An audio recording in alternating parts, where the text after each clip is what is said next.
Assalamualaikum warahmatullahi wabarakatuh. Jumpa lagi dengan saya, Mr. Indras, dalam pelajaran matematika.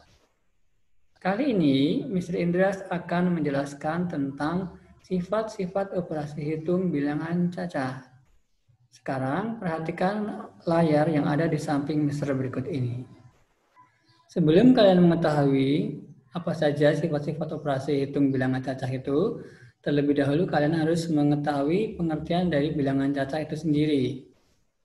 Bilangan cacah adalah bilangan yang terdiri dari 0, 1, 2, 3, dan seterusnya sampai tidak terhingga.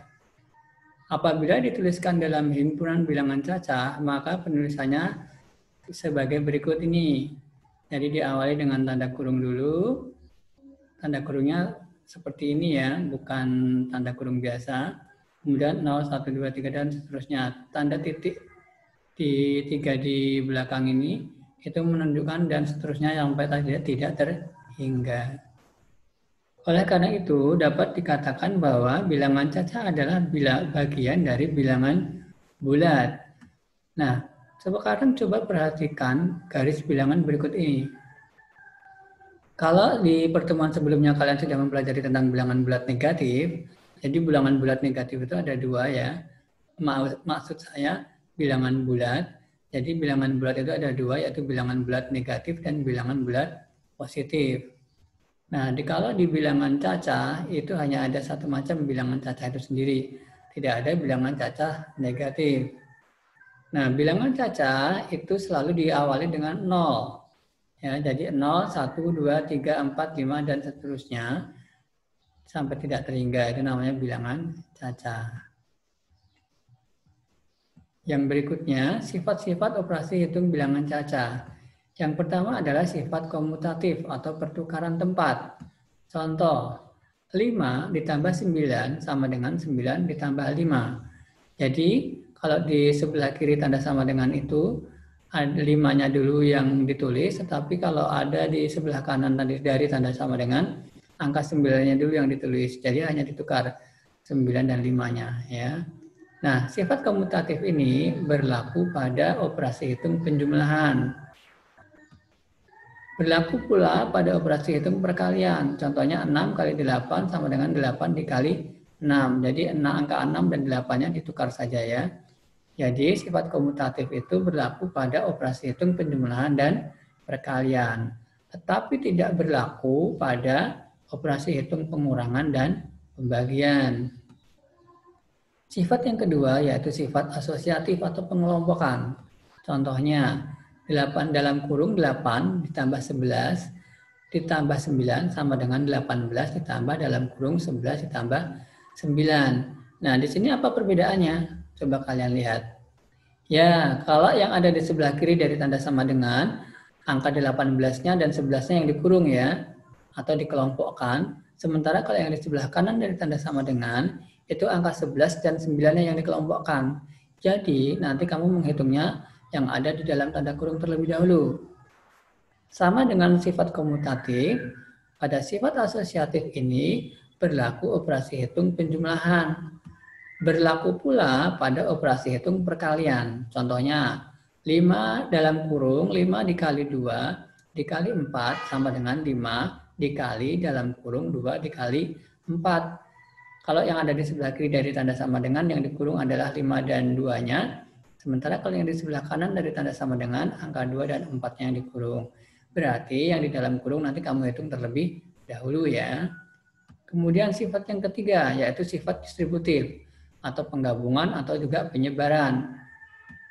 Contohnya, 27 dikali 63 ditambah 70 dikali 63 sama dengan 63 dikali dalam kurung 27 ditambah 73. Nah, ini berlaku sifat penggabungan. Kenapa dinamakan penggabungan? Kamu lihatnya di sebelah kanan dari tanda sama dengan ya. Kalau kamu lihat di sebelah kiri dulu dari tanda sama dengan, kamu lihat coba perhatikan. Angka 27-nya ada berapa? 1 ya. Angka 63-nya ada 2. Sementara 73-nya ada 1. Terus tanda hitungnya sekarang. Kalinya ada berapa? Ada 2. Plusnya ada 1. Nah, sekarang kamu tulis di sebelah kanan Berarti yang ada 2 atau yang kembar, kamu tulis di luar tanda kurung. Contohnya ini, 63, ya kan 63-nya ada 2 tuh. Berarti 63 dikali, kalinya juga tadi ada 2 kan, berarti di luar kurung ya. Berarti 63 dikali dalam kurung 27 ditambah 73. Jadi yang hanya ada 1, yaitu 27, 73, dan tanda plus itu digabung di dalam tanda kurung. Makanya kemudian dinamakan penggabungan. Jadi nanti menghitungnya akan lebih mudah. Ya. Sekarang coba perhatikan, kalau misalnya kamu menghitung 27 dikali 63 dulu berapa, terus ditambah 73 kali 63 dulu berapa, kan lama. Tapi kalau digabungkan menjadi lebih mudah. Kamu tinggal hitung dulu yang ada di dalam kurung, 27 tambah 73 berapa? 100 kali 63. Nah, tinggal langsung kan sekali menghitung saja. Nah, contoh yang kedua yaitu pada penyebaran. Penyebaran itu hanya kebalikan dari penggabungan. Kalau yang tadi yang disebar itu ada di sebelah kiri, ada di sebelah kanan, ini ya maksudnya. Nah sekarang dibalik, 51 dikali dalam kurung 50 dikurangi 30. Sama dengan 51 dikali 50 dikurangi 51 dikali 30. Jadi yang digabung ini disebar kembali ke sebelah kanannya. Yang 51 ini kan di sebelah kiri hanya ada 1, kalinya juga ada 1. Tapi di luar kurung. Nah, berarti nanti kalau di sebelah kanan menjadi ditulis 2 kali, 51, 51-nya ada 2 nih, kalinya juga ada 2. Nah, yang di dalam kurung ditulis sekali saja. 50-nya di depan dulu ya, berarti 50 dikurangi dan 30 di belakang. Itu ya.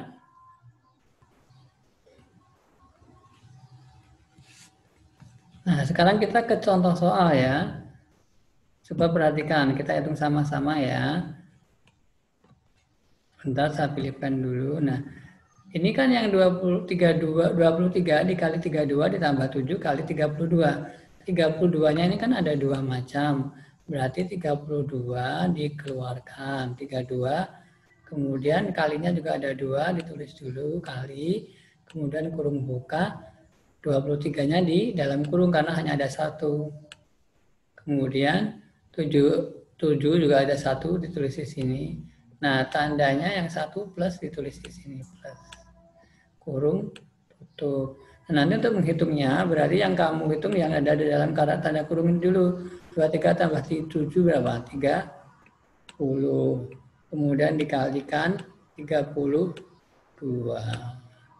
Nah, hasilnya berapa? Nanti tinggal kamu hitung ya. Kemudian nomor 2. Nomor 2 yang ada angka kembarnya berapa nih? 38. Berarti tulis dulu 38. Kemudian yang ada tanda kalinya 2 ya, kali dalam kurung 35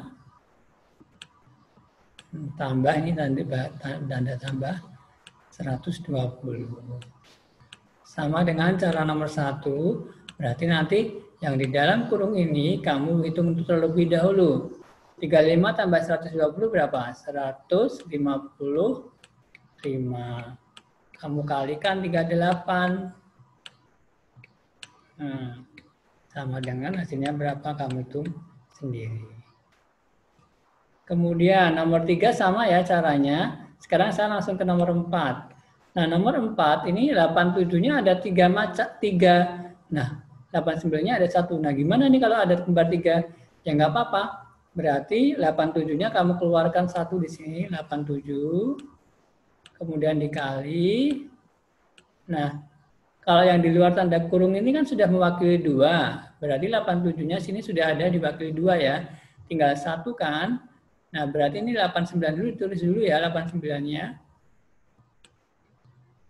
Nah, baru dikurangi 87. Karena kan 87-nya tadi ada 3 kan. Nah, seperti itu. Berarti ini nanti yang dalam kurung kamu hitung dulu. 89 kurangi 87 sama dengan 2. Dikali 87. Sama dengan berapa? Kamu hitung sendiri. Itu ya, nomor 5 caranya juga sama. Oke. Sampai di sini mudah-mudahan kalian jelas ya dengan apa yang bisa dijelaskan. Kalau misalnya kalian belum paham, nanti kalian bisa japri by WA ke Mr. Indras, atau kalau tidak kamu bisa tuliskan komentarnya di deskripsi dari YouTube ini.